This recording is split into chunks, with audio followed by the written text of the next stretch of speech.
Just for a moment, let's play a game. Let's pretend that your telephone rings tomorrow morning. Voice on the other end says, "John, I've got some marvelous news for you. We've just won a trip to Acapulco. There are going to be 4 of us that can go. There are only 2 of us, my wife and myself. We leave at exactly 8:45. We're going to stay on the beach 4 days. We will live in a millionaire's villa. We will have everything at our beck and call. We will live the life of luxury for 4 full days." Now remember, John, we leave tomorrow morning at 8:45. My only question is, can you be ready to go at 8:45? May I see the hands of those who could, in fact, respond and say, "Yes, I could go." Just for a moment, let's continue the game by saying, you got the telephone call, you accept it, then all of a sudden it dawns on you, hey, I've got some things to do. As a matter of fact, I've got to do this and this and this and this and this. And as a matter of fact, you turn to your wife and say, "Honey, I just don't know whether or not we can make it or not." She says, "Now hold the phone, John." She whips out a sheet of paper. She says, "Now what's the first thing we got to do? What's the second thing? What's the third thing? What's the fourth thing? What's the fifth thing?" How many of you, honest to goodness, believe that during the next 24 hours you could get more done than you normally get accomplished in 3, 4, 5, 6 days? Would you hold up your hands, please? Here's my question, please. Why don't you go to Acapulco tomorrow? Every day of your life. Why don't you, in your own mind, say, "Tomorrow I go to Acapulco if I get this done today"? Do you realize that if you were to do that and schedule it and lay it out, that it would be just a matter of weeks before you could in fact go to Acapulco at any time that you wanted to, or anywhere else you wanted to go? I was coming in on the plane yesterday, which is generally the way I fly, and I was seated next to an old boy, and I couldn't help but notice he had his wedding band on this finger. Now I looked at him for a moment. I said, "Friend, you got your wedding band on the wrong finger." He said, "Yeah, I married the wrong woman." I don't know whether he did or not. I am completely persuaded that most people have the erroneous idea about what it takes to be successful, and then about what success is, and about what life is. And I would like to, during these next few minutes, climb down right inside of your mind. I'd like to climb down in your emotions. I'm going to motivate you. I'm going to say some things to you that are going to have an impact, and you will in fact not be the same when you get up from your seats at the end of this evening. On your trip to Acapulco, there were several things involved. First of all, you had a very specific goal. Second, you had a time limit. And third, you listed the obstacles, the things you had to do in order to get the trip to Acapulco. I'm going to talk to you tonight about goals. There are 4 basic reasons why people do not have goals. Number 1, they have not been sold. Now friends, I'm flat going to sell you on why you got to have them. I didn't say I wanted to. I didn't say I was going to try to. Didn't say I hope to. I flat said I'm going to sell you on why you must have them. The second reason a lot of people don't have goals is they do not know how to set those goals. I'm going to give you a basic formula for setting those goals that will be precise if you will follow it. The third reason a lot of people do not have goals is they have fear. You see, there's a certain amount of risk involved when you say, "This I'm going to do." Even if you do not tell anyone else, when you set a goal, there's a certain amount of risk involved. Then the fourth reason a lot of people do not have goals is because they have a poor self-image. If you do not think you deserve success, if you do not think you deserve a bigger home, to be $1 million producer, to have an outstanding mate, or beautiful, well-disciplined children who are productive, if you don't think you deserve them, then you'll do things that will keep you from getting them. Let's look at number one. Let's sell you on the idea of having goals. Are they important? At Yale University in 1953, they did a study of the graduating seniors. They discovered that of the graduating seniors, only 3% of them had definite, predetermined, written down goals. 20 years later, they did another survey of those seniors who had graduated. They discovered that the 3% who had committed their goals to paper had accomplished more than the 97%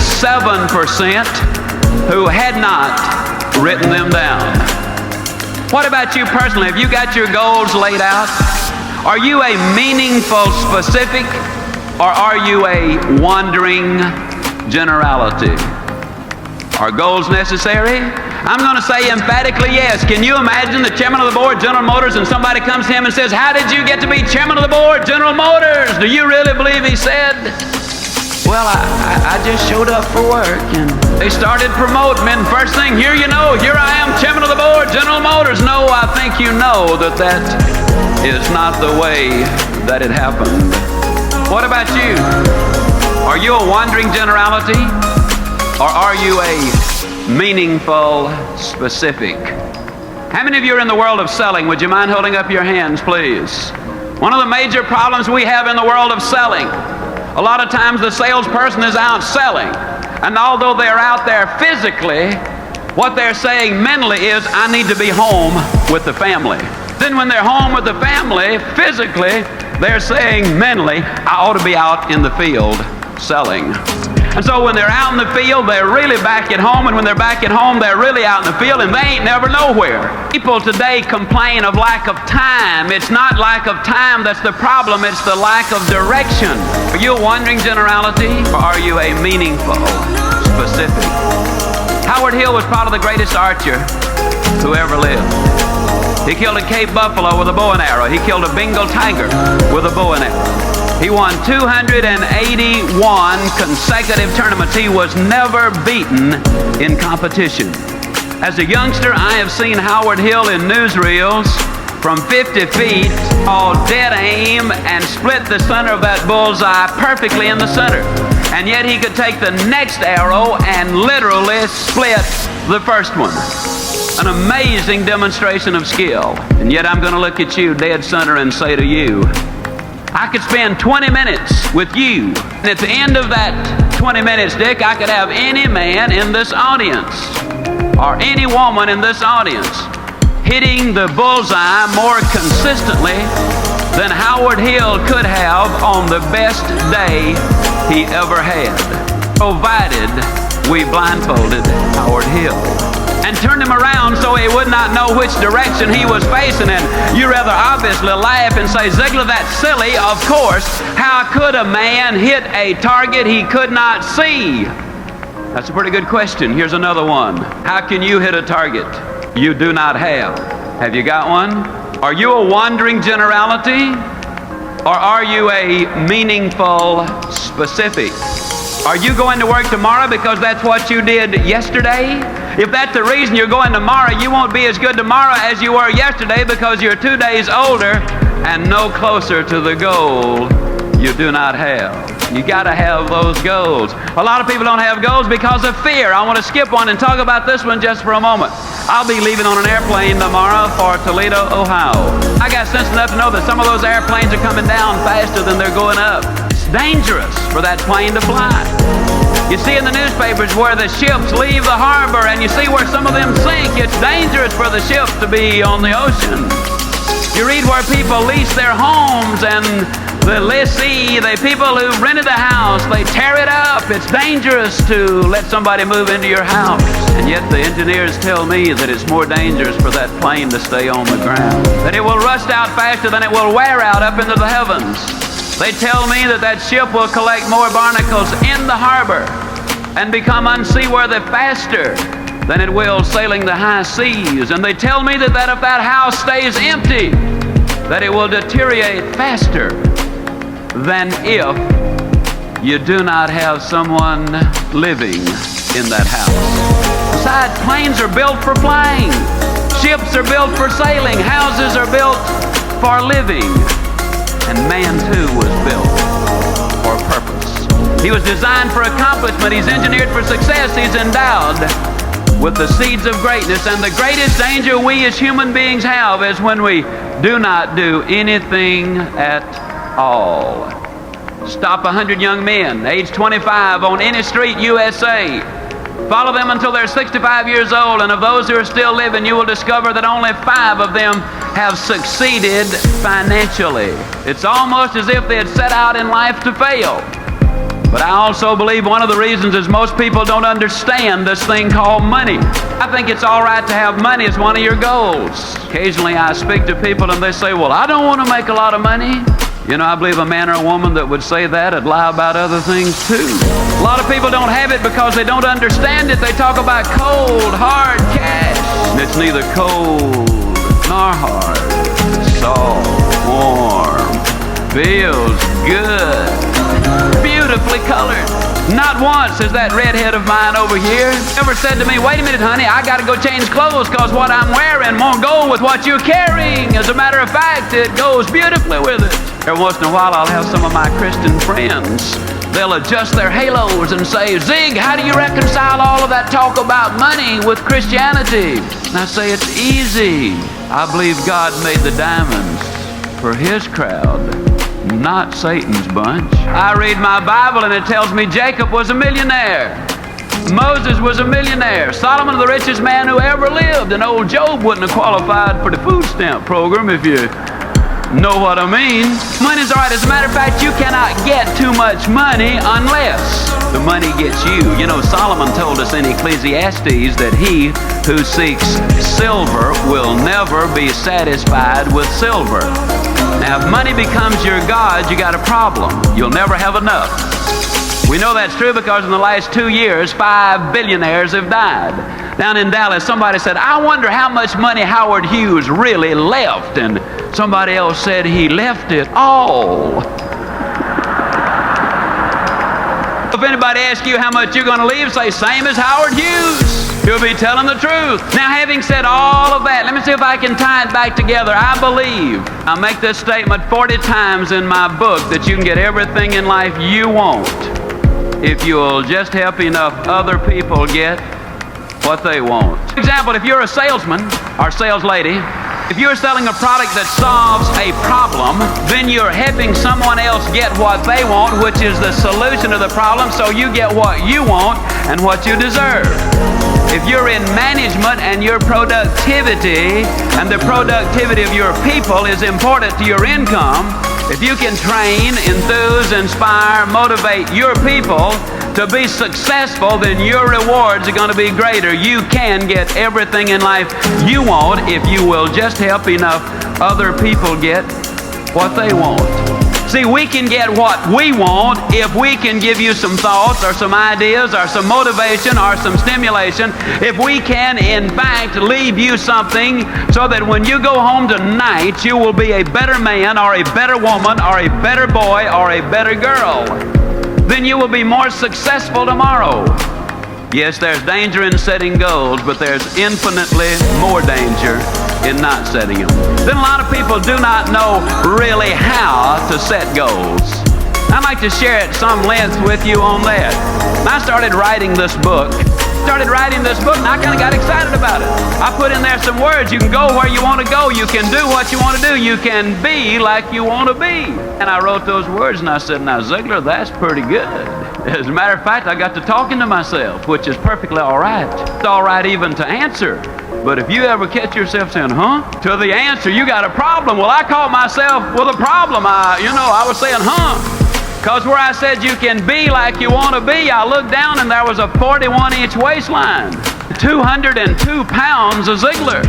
And the thought occurred to me that one of these days that I might bump into some of you, and I could just imagine this conversation taking place. I could imagine you saying, Ziglar, you believe that stuff you write? And I was going to say, Then I was going to imagine you saying, do you believe all of it? And I was going to say, man, yeah. Then I could imagine you poking your finger in that 41-inch waistline and saying, Ziglar, do you really believe all of it? And then I was going to have to say, well, you know, us authors, we do take a little literary license every once in a while. But I knew I had to make a decision. I either had to take those words out of there, you can be like you want to be, or I had to do something about me. Not only that, but my boy was 8 years old at the time, and I think every father ought to be able to whip his children until they're at least 12. And the rate I was going, I wasn't even going to be able to catch mine. But the straw that broke the camel's back was when that redhead of mine kept telling me to hold my stomach in, and I already was.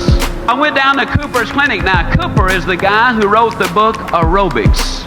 When you see somebody out jogging, you can rest assured that's Kenneth Cooper who had an influence on them. Well, it's a 5.5-hour examination. First thing they did was took 2 quarts of my blood. It looked like 2 quarts. They filled so many vials, I thought they were opening a branch of the blood bank right there. Then they dunked me in a tank of water 3 times. And the purpose was to determine the percentage of body fat that I had. When I got through, they told me that I was 23 9/10% pure lard. Then they put me on a treadmill, and you know, on the treadmill, the longer you can walk, the better your physical condition, and the worst possible condition was horrible. I was determined to get out of horrible into just awful. I made it by 4 seconds. When it was all over, the young doctor, Dr. Martin, skinny young doctor, runs in the Boston Marathon, does the good things, called me in, big smile on his face, optimistic, a real PMA advocate, probably reads Success Unlimited on top of it.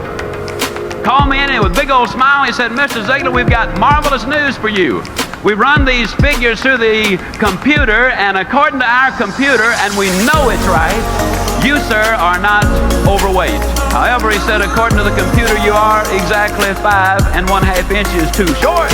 I said, well, Doc, that's pretty bad, didn't it? He said, no, actually, you're in remarkably good physical condition for a 66-year-old. And I said, Doc, I'm 46. He said, you're in awful shape. As a matter of fact, if you were a building, I'd condemn you. I said, well, Doc, what can I do? And he whipped out a sheet of paper thicker than my book, and by the time he got through telling me what I could do, I was kind of like the little boy who asked his daddy a question.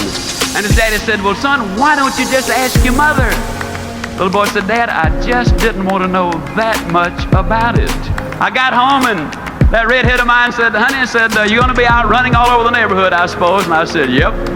Well, she said, if I'm going to have a 46-year-old fat boy running all over the place, I'm going to get you looking as good as I can. So she went down and bought me a fancy running outfit, and I'd already gotten some fancy shoes. Oh, and I did something that was really ugly. But I hadn't read Ann Landers at the time, and I'm going to use that as my excuse, although I really knew better. You know, Ann says that you should not steal pages out of other folks' magazines. Well, there was a page in one of the doctor's magazines advertising jockey shorts. I don't know if you folks in Minneapolis read the jockey short ads or not. But if you don't, the next time you see one, you should at least look at the picture. You'll find out in a hurry they don't put jockey shorts on fat boys. At least they don't have a good year. So I hung it up in my bathroom, and I said, now there's my hero. That's the way I'm going to look. Well, the next morning that alarm clock sounded off, and I hopped out of bed and put that fancy running outfit on and hit the front door and ran a block. Oh, but the next day I did lots better. I ran a block and a mailbox. The next day I was a block and 2 mailboxes, then a block and 3, and a block and 4, and a block and 5. One day I ran all the way around the block, came back in, woke the whole family up, and said, guess what Dad has done? And one day then I ran a half a mile. Then one day I ran a mile. One day I ran a mile and a half. One day I ran 2 miles. Started doing the sit-ups, only 8 the first day, then 10, then 20, then 40, then 80, then 120, then 200. Started doing push-ups, only 6 the first day, then 8, then 10, then 20, then 30, then 40. Today I do the GI push-up. That just means you push up in the air and slap your hands while you're in the air. I'll tell you, it's different from the others. That weight started coming down from 202 to 165. The waistline dropped from 41 to 34. Oh, I know a lot of people have said to me, yeah, but I bet you were dieting religiously, which is partially true because I did quit eating in church. Please understand, I am not here to try to talk you onto going on a diet. I'm here to talk to you about goals. As a matter of fact, I talk about it as much as I do because it involves every single principle of goal setting. First of all, ladies and gentlemen, my credibility was at stake. You see, if I'm going to write in my book, you can be like you want to be. If I'm going to stand up in front of you and say, you can be like you want to be, and I come waddling out at 202, there goes credibility. If I get up here and acknowledge Jesus Christ one moment and tell you a dirty joke the next, there is no credibility. See, credibility is a tremendously important thing. That was first. And the second thing, that was my goal. You can't reach somebody else's goal. That's the reason I say don't let me talk you into going on a diet. That's serious business. If you want to lose weight, you start by going to your skinny doctor for a thorough examination. Now, if he's not skinny, swap doctors. See, there's something missing from a credibility point of view when a fat doctor tells you you ought to lose weight. Get you a skinny doctor and a thorough examination. That goal was mine. You cannot reach somebody else's goal. The third thing about that goal was the fact that it involved a big goal. If you're one for writing down phrases, please write this one down. You see, in order for a goal to be effective, it must affect change. And if it doesn't affect change, then the probability of you reaching the goal are pretty slim. 37 pounds made a difference in me. I run into old friends all the time and they say, hey, you've lost some weight. There's a difference. In order for it to be effective, it's got to be big, because it's the big goal that creates excitement. It forces you to reach in and utilize that which is there. And the next thing about the goal, although as a practical matter it was an intermediate goal, I'm going to use it for illustrative purposes as a long-range one. When I wrote this book, I was convinced it would sell. I sent it to 3 publishers. They were convinced it would not sell. They wrote me back and said, we don't think it'll sell. Now, when it got to the 4th printing, they wrote me again and said, hey, you know, we think that thing's going to sell. But at first they said no. I believed that it would. I believed also, ladies and gentlemen, that it would sell well. I was enthusiastic about it. I did a lot of work on it. So I decided I was going to go ahead and print the book myself. Now, most authors who print their own book, they generally print 1,000 copies, maybe 2,000, in rare cases 5,000. But I believe the next point about a goal is tremendously important. I believe you've got to have commitment. Now, I made that commitment. I ordered 25,000 copies for that initial printing. Can you imagine me with 25,000 copies in my warehouse saying that I weighed 165 pounds? Because you see, the first thing I wrote in the book was that I weighed 165 pounds, that I had a 34-inch waistline, and the day I wrote that, I weighed 202 pounds. Can you imagine me stuck with a warehouse full of books saying I weighed 165 and I come waddling out and saying it works? I'd made a commitment. You got to have those long-range goals. And the rule is a simple one. You go as far as you can see. And when you get there, you'll always be able to see further. The doctor told me I had to lose 37 pounds. Now that was specific. See, that's another point about goals. It's got to be specific. You can take the hottest day the world has ever seen. Take the most powerful magnifying glass you can buy in any store. Hold that magnifying glass over a pile of newspaper clippings on that hottest day, and you'll never start a fire if you keep the glass moving. But the moment you hold it still, you harness the power of the sun, you multiply it through the glass, and boom, you've got a fire. You cannot make it as a wandering generality. You've got to have a very specific target. 37 pounds was a very specific target. My target date was 10 months down the road. So I looked at the 37 pounds divided by 10. It came out 3 7/10 pounds. Boy, I got excited. 3 7/10 pounds a month. Why, anybody can do that. It's easy. As a matter of fact, I was so convinced that I could lose 3 7/10 pounds in a month that I didn't even bother to get started the first 28 days. Yeah.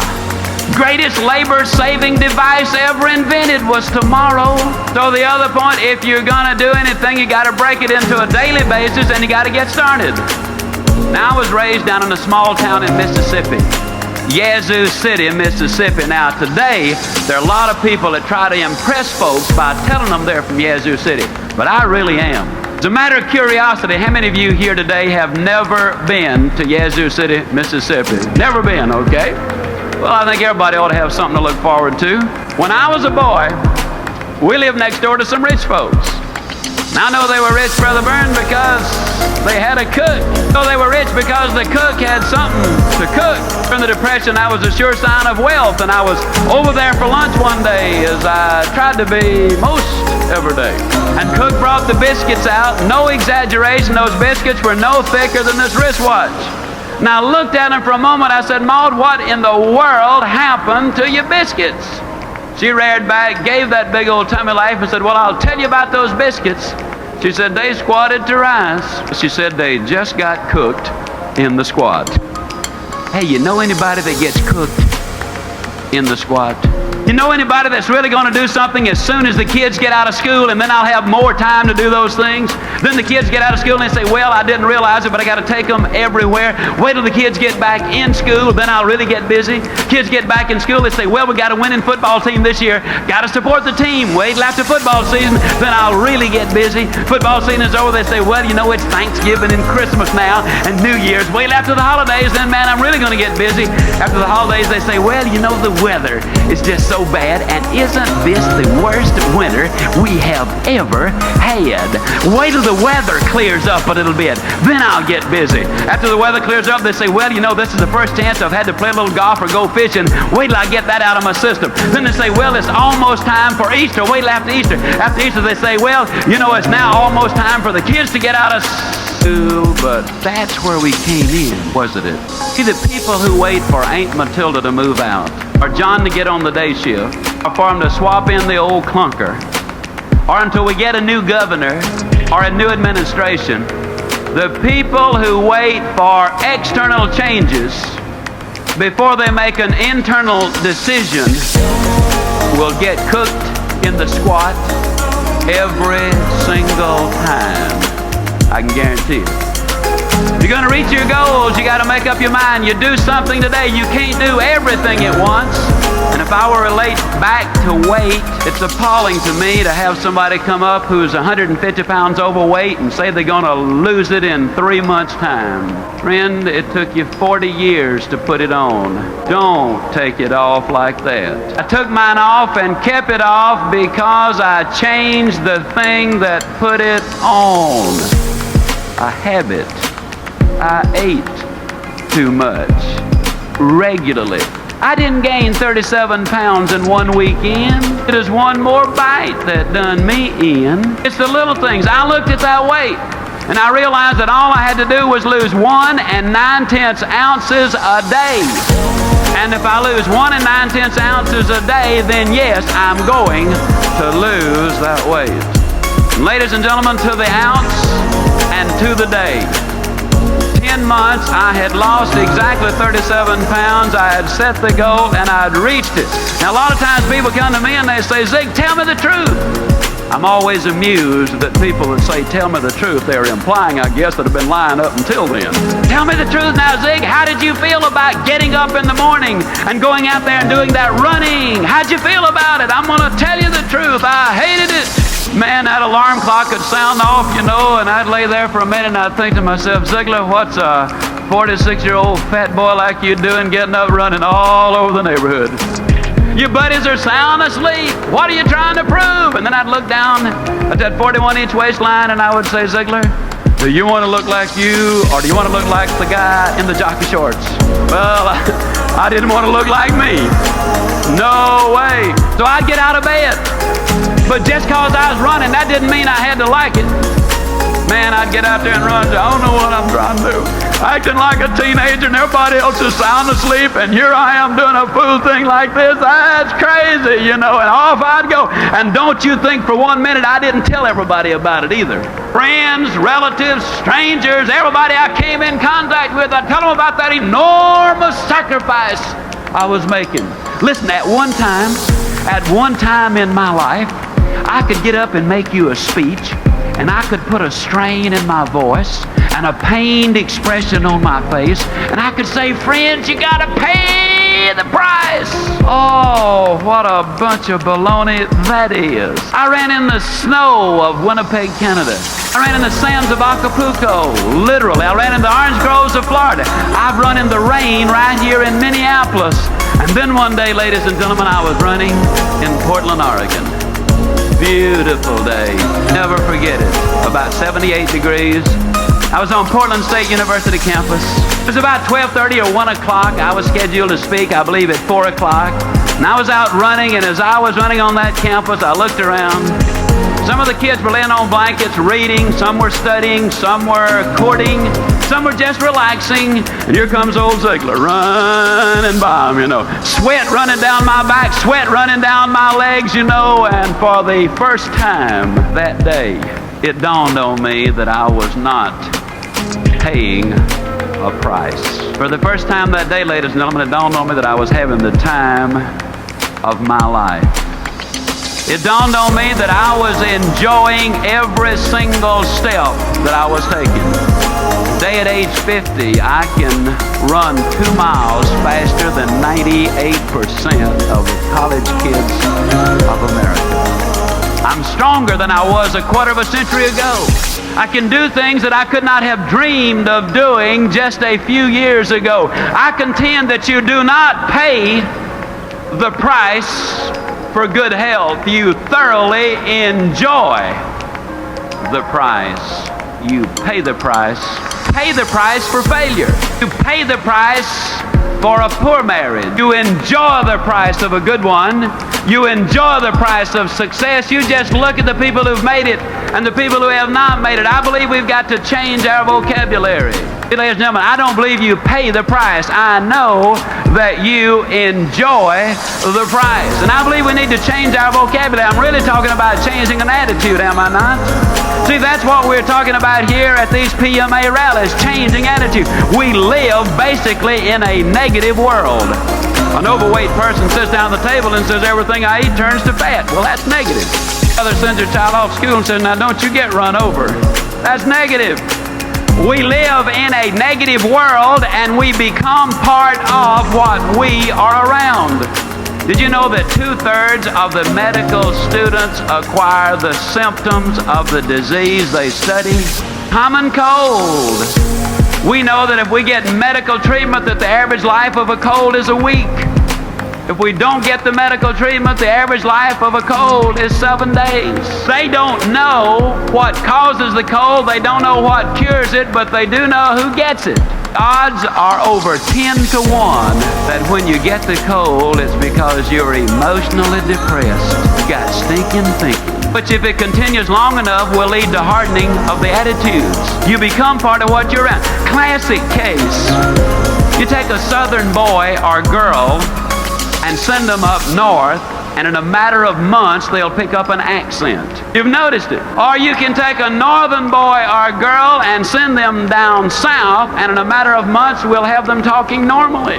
Become part of what you're around. What can we do? Well, let me give you another classic case. Reported in the July 1976 issue of Success Unlimited magazine, in Israel there were a large number of immigrants from the Orient and a large number of immigrants from Europe arrived at about the same time. Did an IQ evaluation on both groups. The average IQ of the children from the Orient was 85. The average IQ of the children from Europe was 105. On the surface, it appears that the European Jewish children were a little smarter. But they put all of these kids together in the kibbutz, where the direction is positive, where the input is you can do it, where the dedication is complete, where the build-up, the motivation, the drive, the direction is fantastic. And 4 years later, the average IQ was exactly the same thing. 115. You can change. You can grow. The greatest message I could ever give to you is that one simple thing. Yes, you can grow.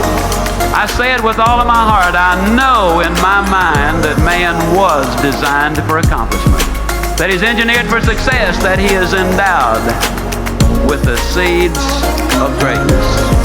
You can start from where you are with what you've got. And so long as you build on a moral foundation, I believe you can get anything you really want. Just help enough other people get what they want. I'm going to share a story with you. I think it's the greatest story that I've heard in my lifetime. The story goes back nearly 13 years. I was speaking in Kansas City, and there I met a man. His name is Bernie Lofchick. He's more than a friend, a brother. He's in the audience right over here. Bernie Lofchick told me, stand up, Brother Bern. Bernie Lofchick told me this story. He said, Zig, when our son was born, our joy knew no bounds. Because we already had our 2 daughters, now we had our son. The family was complete, but he said it wasn't long before we knew something was wrong, because his head hung too limply on the right side of his body, but the family doctor said he would outgrow it. We knew better, so we took him to a specialist.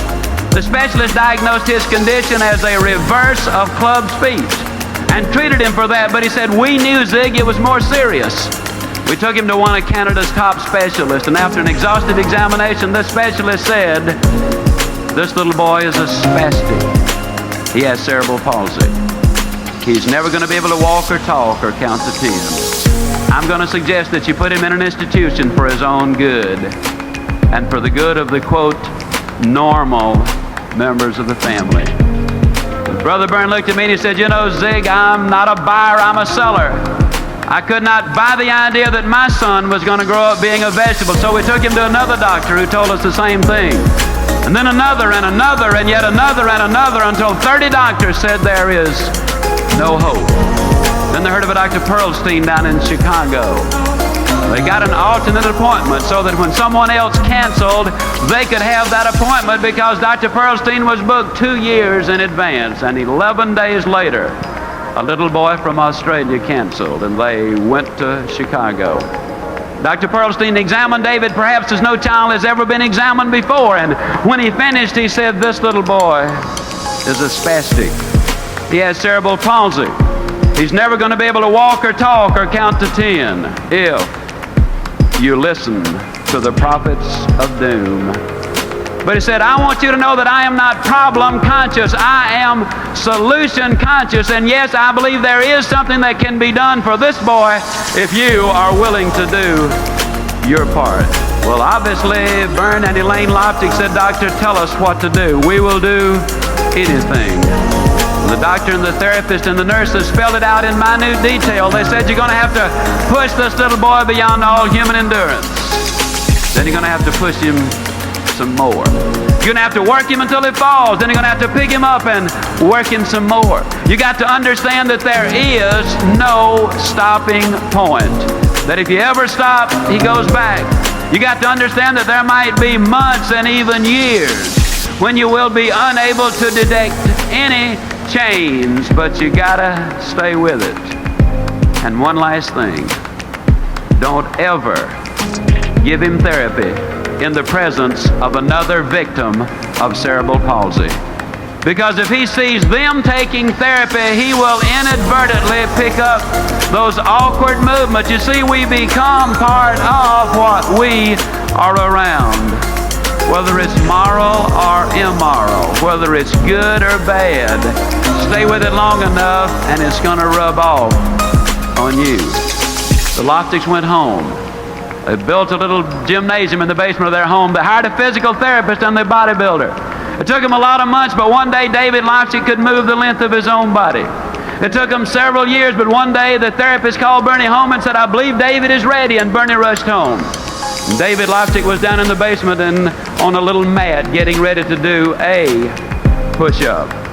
As that little body started to rise into the air, the emotional and physical exertion was so great there wasn't a dry inch of skin on that little body. When he finished that one push-up, Mother and Dad, little David, and the sisters and the therapist, and everybody broke down and shed those tears, which so eloquently say that happiness is not pleasure. Happiness is victory. The story, ladies and gentlemen, is even more remarkable when we know that one of America's leading universities had examined this little boy and said there are no motor connections to the right side of his body. He has no sense of balance. He will have extreme difficulty even being able to walk and stand straight. He'll never be able to swim or skate or ride a bicycle. On October the 23rd, 1971, my wife and I had the privilege of flying to Winnipeg, Canada to attend the bar mitzvah of little David Leipzig. Oh, how I wish you could have been there. How I wish the television cameras of the world had been clearly focused on what we saw as this little boy walked to the front of the synagogue, tall and straight and strong. I wish you could have heard him as he uttered those words that moved him into the manhood of the faith of his forefathers.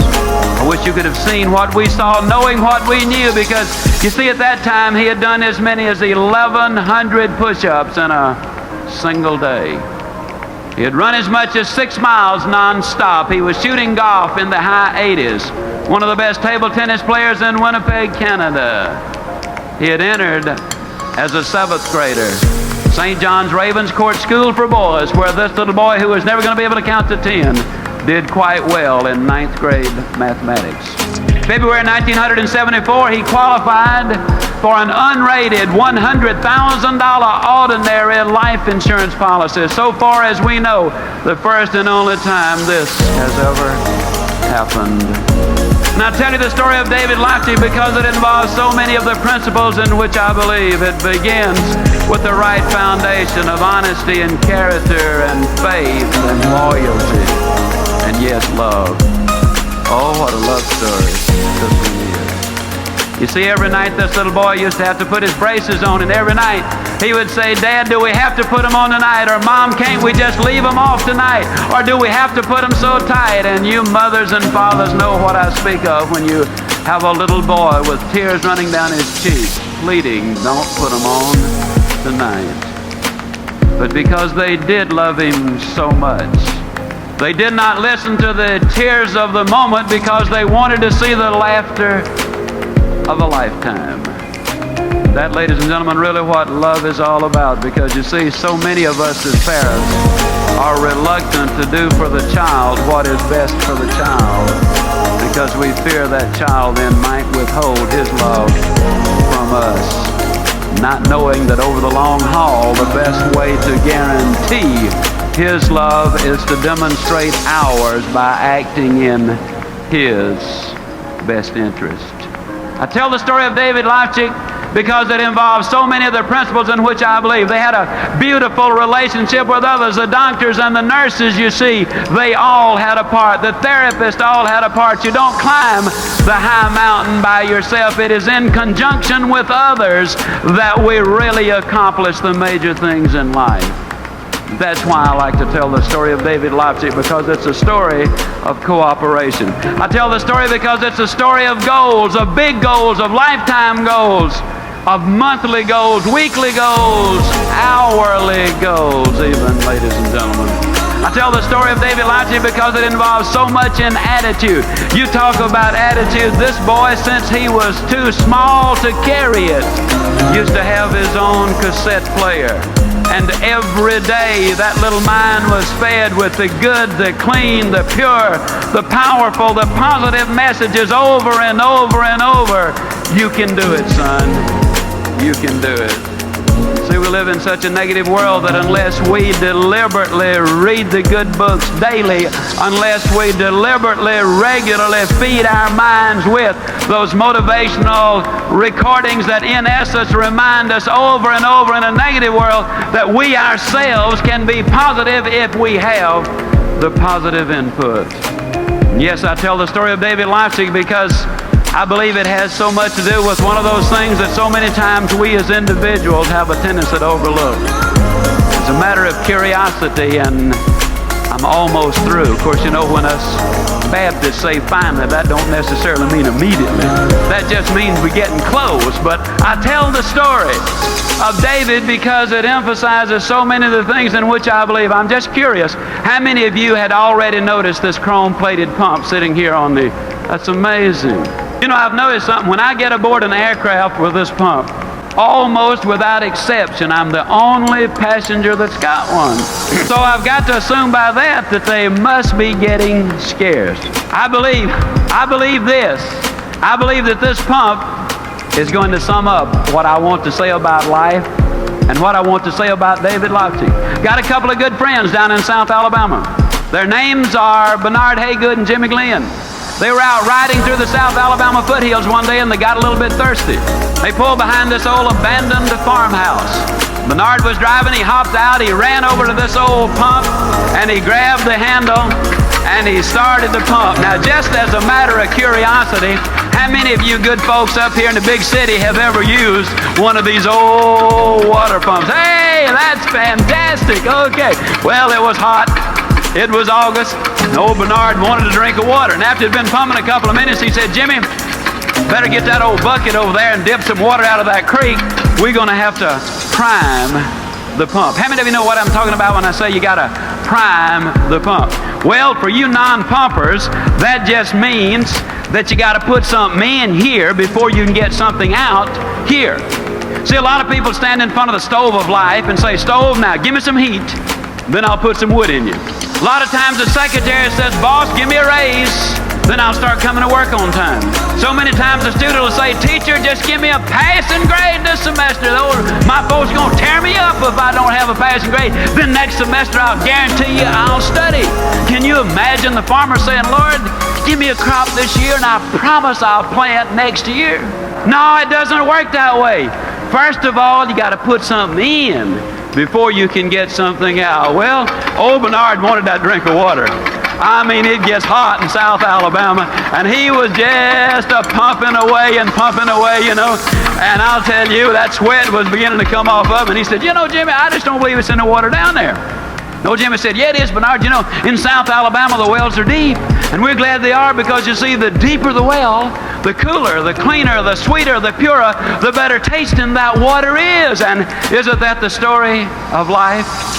Isn't it true that that prospect that you really have to work on the most when you finally do make that sale, isn't it true that that's the one that really gives you the most satisfaction?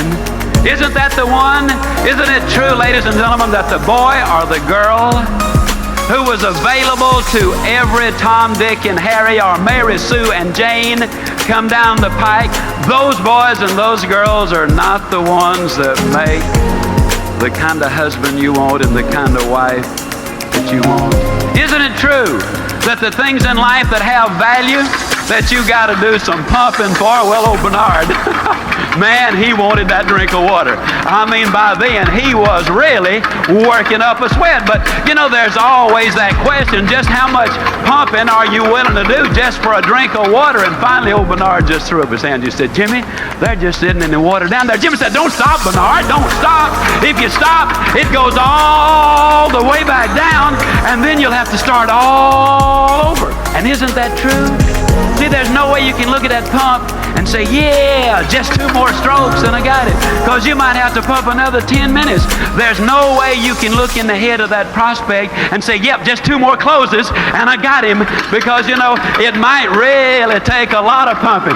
But this we know that if we pump long enough and hard enough and enthusiastically enough, that eventually the reward that follows the effort will always bring forth the reward.